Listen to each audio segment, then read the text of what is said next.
Hello and welcome to the Going Viral podcast. I'm Matthew Zinder, a certified registered nurse anesthetist. I'm an advanced practice nurse that specializes in the practice of anesthesia. The scope of this podcast will explore health and wellness from the broad to the specific. My aim is to educate while offering a unique perspective. Thank you for joining me today, and let's get right to the show. So thank you for joining me today for the fourth installment of the Going Viral podcast. Today I am recording this on April 2nd, 2020, and the world did pass a grim milestone of 1 million confirmed cases of patients with coronavirus. Right before hitting record, I checked again and it was 1,007,000. And that's from data that is put out by the Johns Hopkins University School of Public Health. So this is a time, obviously, where a lot of us are worried, stressed. Totally understandable, of course. Even the scientists are saying we don't know what to make of this yet. It usually takes time to come up with an answer to a lot of the questions that we have. So we are mostly glued to the news cycles and the television and print media. And one of the things that strikes me is how all other news has stopped. You know, if you watch some of these 24-hour news cycle shows where they have to fill a 24-hour period of constant news of all kinds of different topics, the only topic they're talking about right now is COVID-19 or the coronavirus. There are so many things that are odd and surreal that we're going through right now. My personal experience is I'm out of work. Never thought I would ever say that except for retirement. I'm in healthcare and there is always a need for healthcare providers. But right now I am essentially unemployed. So this is one of the reasons I started the podcast, because I have to be of service of some way, shape, or form, because I'd go nuts any other way. So I'm trying to get information out to people. Always remember to try to share this with people that you think could benefit from this information. And as I've said before, I do plan on getting into the stress management aspect of my knowledge and of people's knowledge that I know to help with the obvious and normal and understandable anxiety that we're all going through. But in the meantime, I want to continue talking about aspects of this coronavirus in terms of trying to get the word out on certain things that are important, possibly unique, possibly things we haven't talked about in the news, like the previous episode that we did with the hazardous materials expert, Ray Pearson.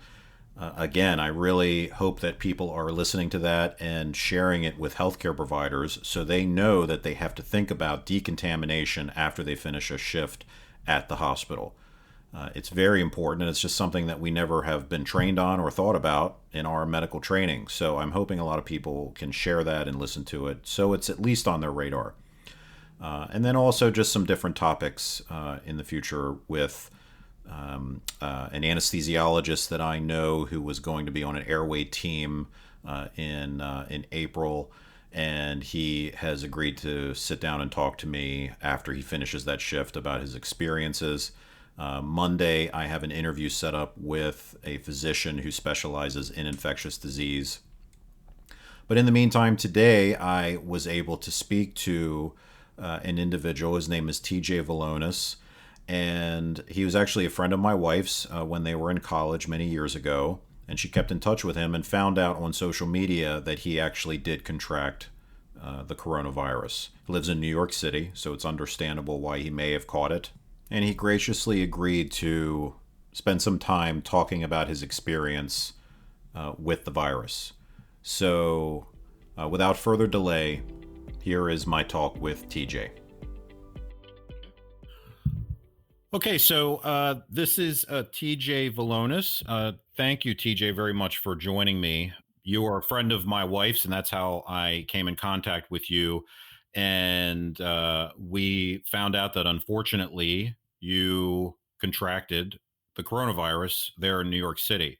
Before we kind of get into the details there, can you tell me a little bit about yourself, how you came to live in New York City, things like that, and then we can kind of go into the topic at hand. Sure. Well, as you said, my name's TJ Volonis. Thank you so much for having me on your podcast. How did I end up in New York? Well, after I graduated from UMass Amherst, which is where I met your wife, she and I were good friends my sophomore year in college. I had friends who were living in New York and had invited me to come down and check it out. Back then, New York was known to be a pretty dangerous place and not like the number one location for people to move to. But it was really on the cusp of changing into a whole new city, which has happened over the last 20 years that I've lived here. So yeah, I came here mainly for friends, and I found a really great community of people here. I've been able to have a lot of interesting careers really throughout the course of my time here, and I just love how dynamic and energetic and um, interesting a place it is. So So, what do you do there in New York? I am in between jobs. I used to work as a visual artist, producing my own artwork and showing and selling it as well. I did that for a good 5 or 6 years, and now I'm in the middle of a career change. So I'm leaving the art behind, and I am currently waiting to start a nursing program in a few, well, about 6 weeks, I'd say, towards the end of March, or sorry, towards the end of May. Um, and yeah, I'm looking to go into nursing and get into the medical world and start a medical profession. Well, obviously that's quite timely. That we obviously need a whole lot more nurses, and from what I understand from what we spoke of before, you're also thinking about advanced practice nursing as well. Potentially, yeah. That's one of the things that attracts me to the nursing field is there are just so many options. There are so many different things that nurses do in a healthcare setting that I know I'll find something that really resonates with me and hopefully that I'm really, good at. And potentially, going on and maybe getting a degree as a CRNA or a nurse anesthetist would be fantastic. But we'll see. Well, that's great. I'm biased, but that is obviously an excellent choice. So, being there in New York has obviously posed some extra interesting lifestyle changes. Tell me a little bit about that. Um, well, just in terms of the feeling of the city at this point, we're now several weeks into this, and it's very quiet. And New York is not usually a quiet city. I live in Brooklyn, and I live in a very residential area, so it's not usually too noisy. It's certainly not like Fifth Avenue in Manhattan, but I've noticed there are much fewer people on the streets. There's very little traffic. Things are just seems there just seems to be just it just seems to be darker in general. And having just kind of broken my quarantine, at least to the point where I'm going outside, the parks aren't as busy. There's still a lot of people out because it's one of the things that people are allowed to still do. We're not on full lockdown. All the essential businesses are closed, but certainly hospitals, certain restaurants that do delivery, grocery stores, other like optometrists, that kind of stuff. Those things are still open, but the vast majority of businesses are closed. Okay, so as far as have you made it since all of this started? Have you made it into Manhattan to see what it's like there?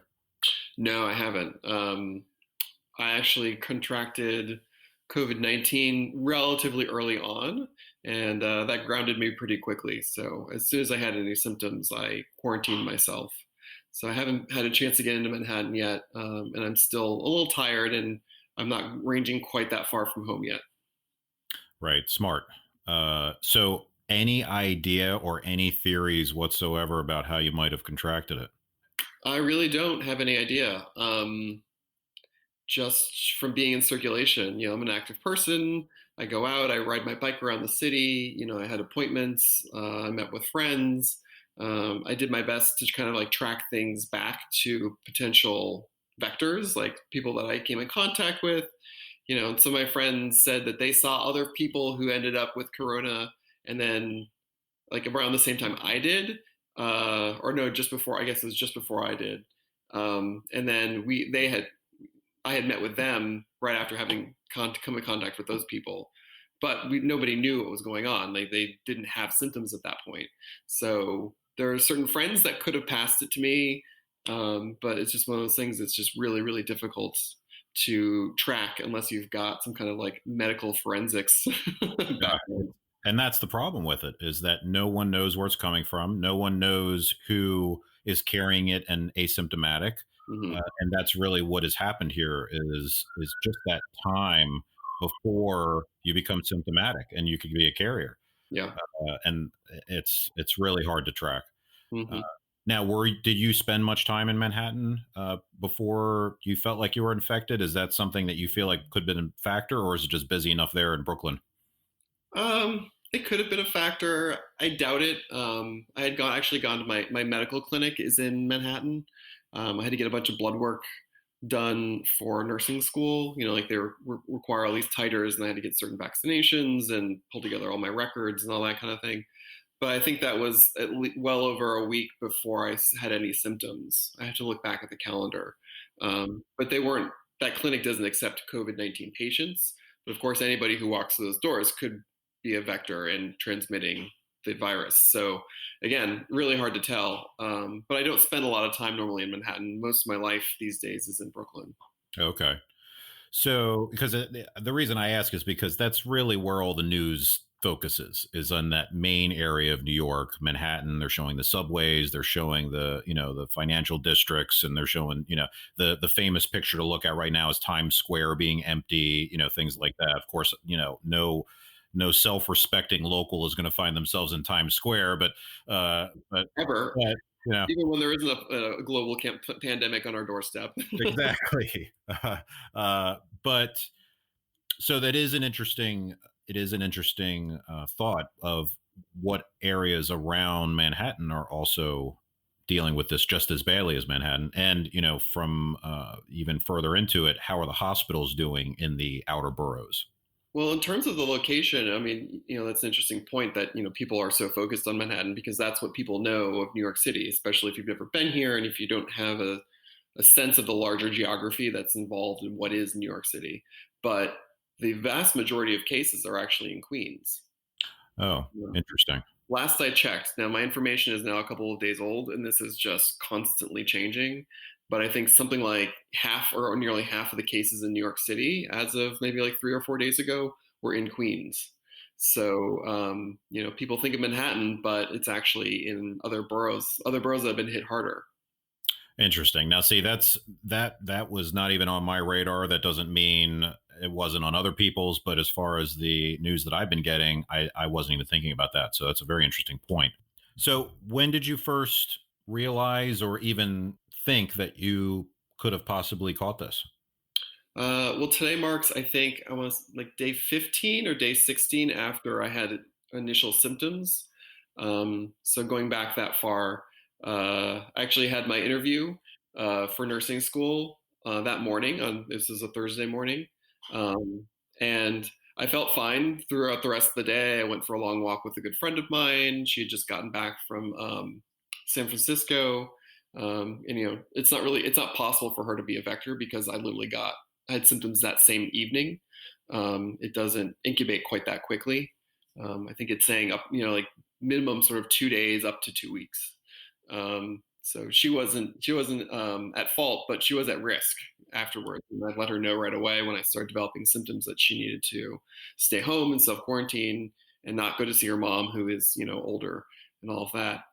But yeah, it was that Thursday night where I sort of felt weird. Like I felt flushed and warm. I developed a little bit of tiny of a headache, and I just decided for the hell of it to check my temperature. And the highest temperature I recorded was 99.8. For me, that's particularly warm because I generally run cool. My average body temperature is usually more like 97.5. So that was the first clue. Was that Thursday night? Um, the next day on Friday, I woke up with a sore throat that continued to get worse throughout the course of the day, and that persisted for a few days.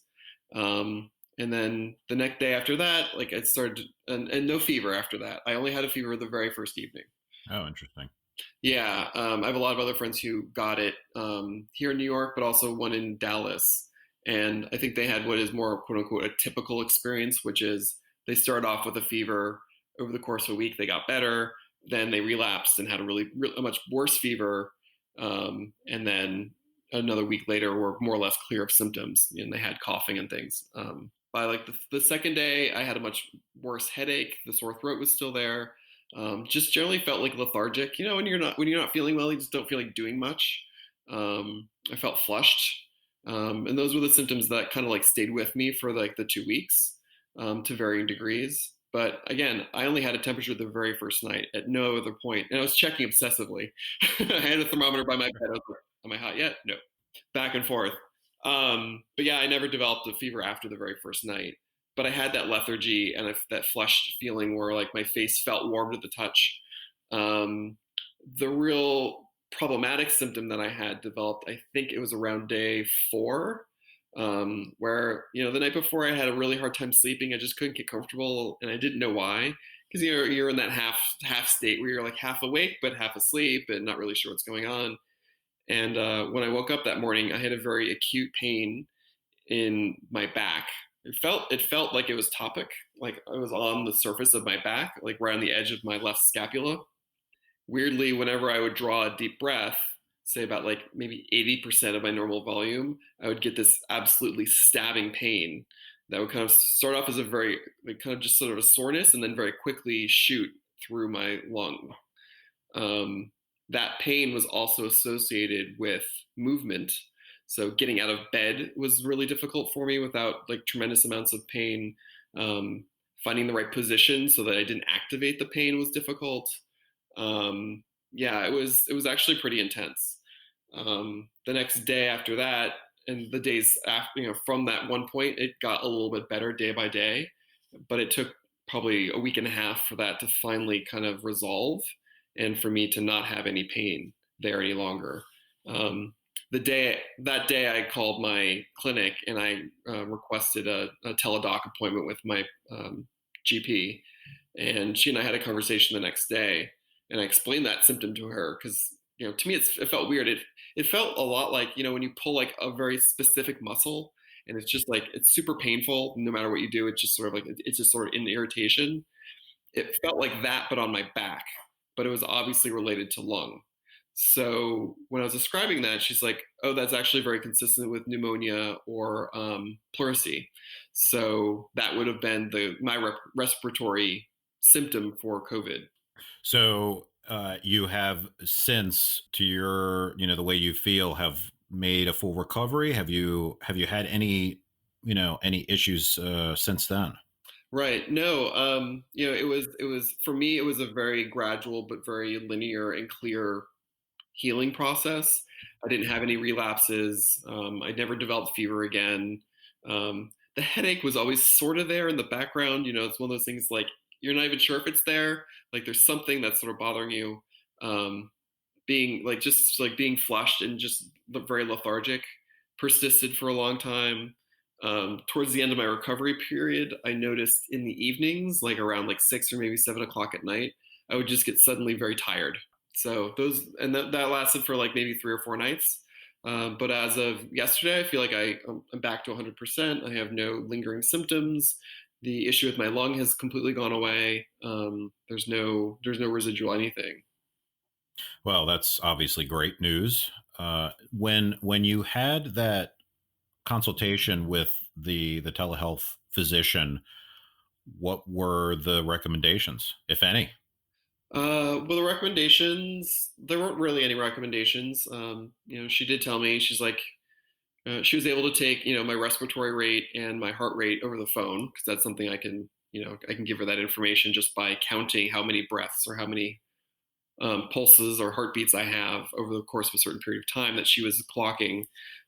So, there were some diagnostic tools, although obviously she couldn't listen to lung function with a stethoscope or do anything like that.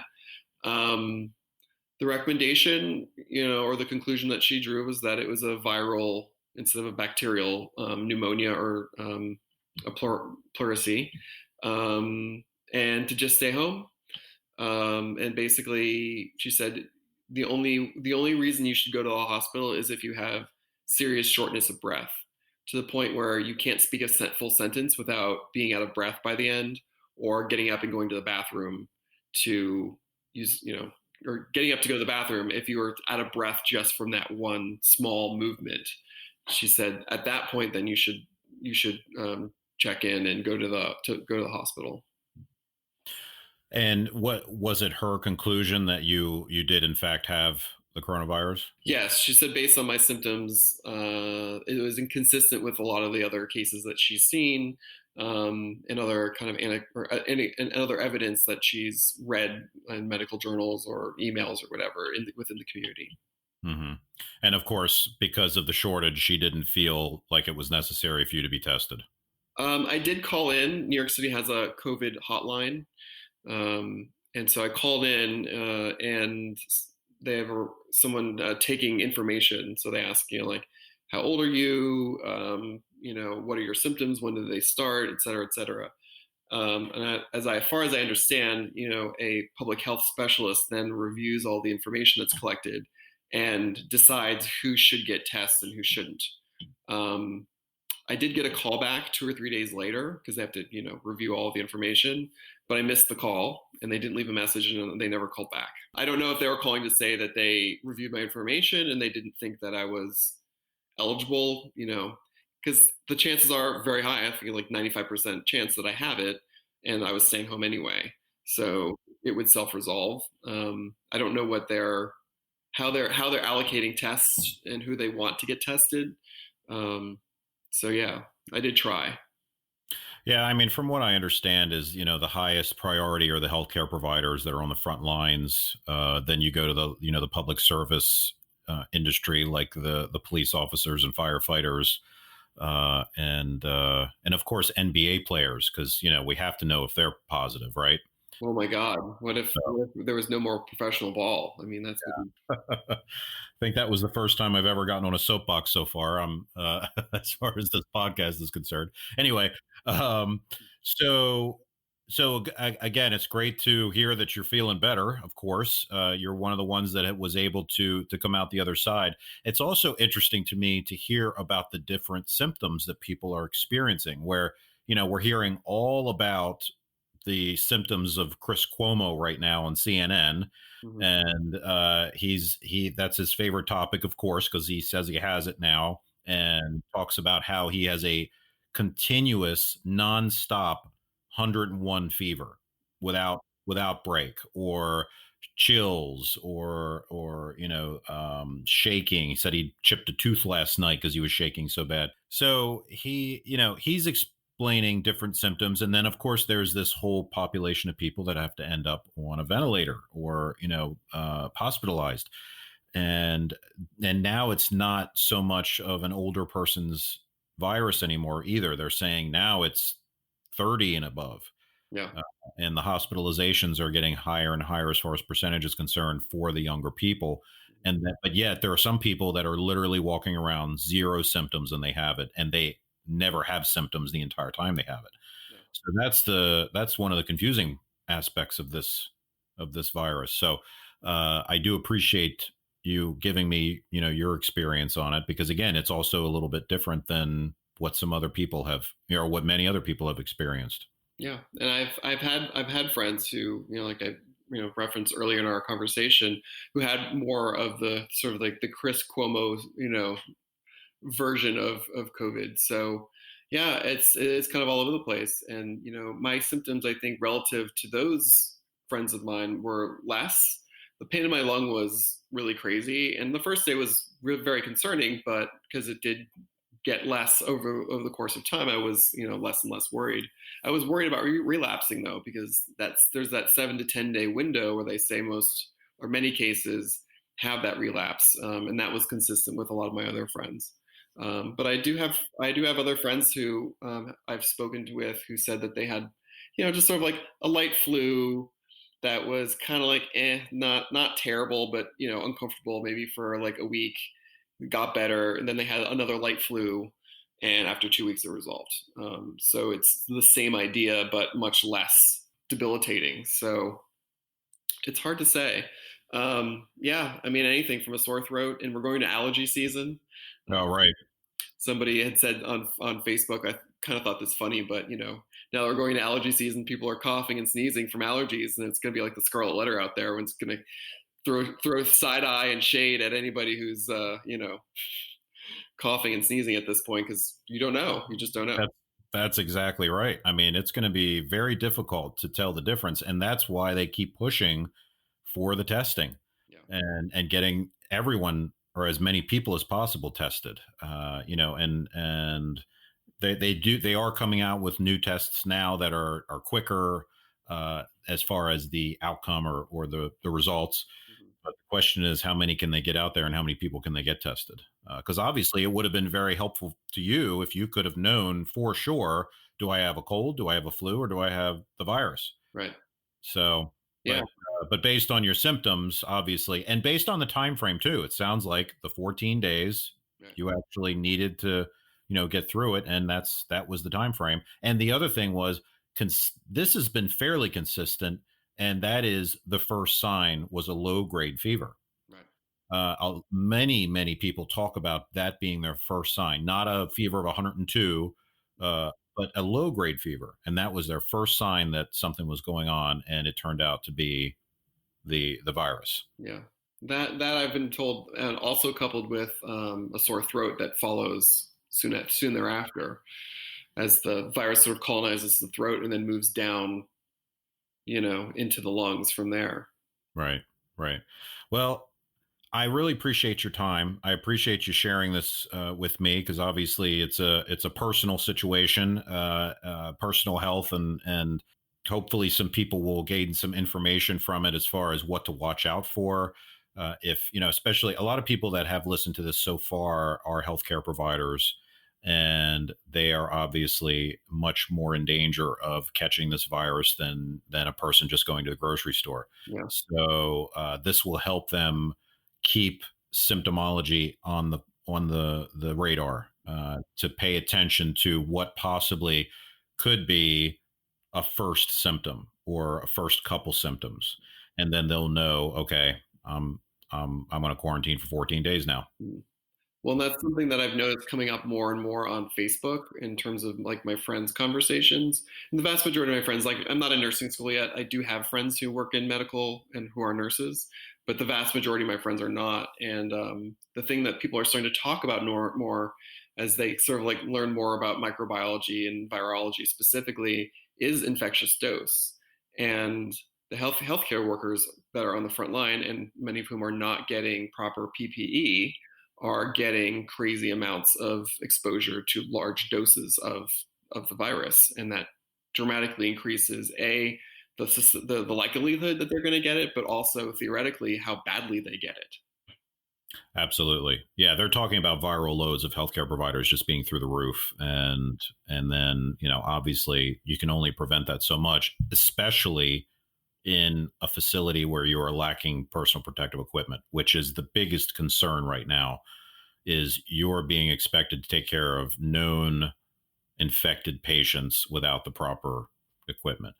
And obviously that is of major concern. And then to reference my previous episode, another thing that people are generally not thinking about is the concept of decontamination Mm. after finishing up their shift at the hospital. Right. I interviewed a hazardous materials expert who believes that there should be hazmat tents set up outside of hospitals for providers to walk through and be decontaminated as if they just took care of Ebola patients, Right. because he says that COVID-19 is a very dangerous biological virus that requires or should be considered criteria for decontamination procedures, and people are getting off their shift and they're going home. So there's many levels of concern here. Yeah, yeah, and one thing I want to impress upon people who listen to this, one of the things that people were saying, or that I was reading early on, even when China was kind of just dealing with this crisis, was all of those things around us that are fomites, that can potentially be transmit the virus to us. And the one thing a lot of people don't think about are our cell phones. And we touch them constantly. We're pulling them out of our pocket. If we touch something, we're going to touch that cell phone right thereafter. Yeah, so I mean, it's definitely a new normal out there. That's for sure. It's a very surreal experience.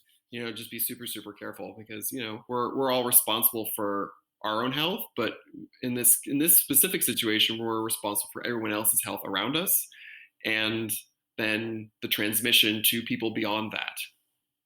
Absolutely, yeah, it becomes exponential. Yeah, exactly. So, all right, well, TJ, I really appreciate your time and you sharing this with us. And again, it's something that we can look out for, just knowing firsthand what someone has gone through. And I'm very happy to hear that you have made a full recovery.